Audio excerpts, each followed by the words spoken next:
জেলে পুষ্পা আর বাইরে তারই শাগরেদদের দাদাগিরি। বিজেপি কর্মী সহ দুজনকে বেধড়ক মারধরের অভিযোগ। গ্রেফতার পুষ্পা ঘনিষ্ঠ তৃণমূল নেতা।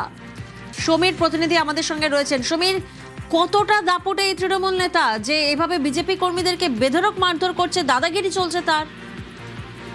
দেখো প্রিয়াঙ্কা, এই যে মাসুদুল যে রহমান, এর যে দাদাগিরি আজকে থেকে নয়, দাদাগিরি আগে থেকেই রয়েছে। এর বিরুদ্ধে গাছ কাটা, জমি দখল সবকিছু আছে।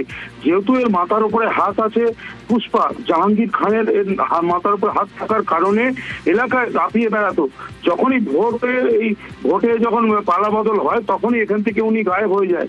ওনার বিরুদ্ধে এই মাসুদুল বিরুদ্ধে অভিযোগ হয়, এফআইআর হয় এলাকায়, এবং এলাকায় হতেই তখনই এখান থেকে পালিয়ে যায়। তারপরে বাইরে থেকে জামিন নিয়ে আসে, জামিন নিয়ে এসে আবার এলাকায় ঢুকে আবার মারধর শুরু করে।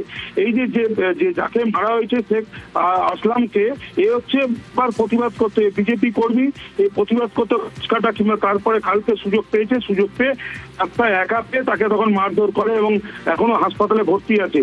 এবং যে অভিযুক্তকে গুজরালি থানা অ্যারেস্ট করেছে, আজকে তাকে আলিপুর কোর্টে তুলবে।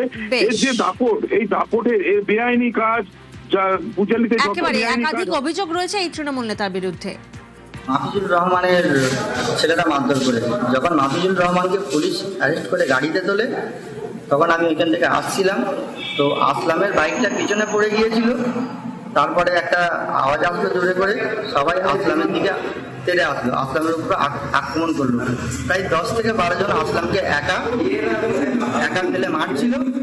আমি ওইখানে ঝাঁপিয়ে পড়লাম, তার সঙ্গে আমাকেও বেধড়ক মারধর করেছে তৃণমূল করতো।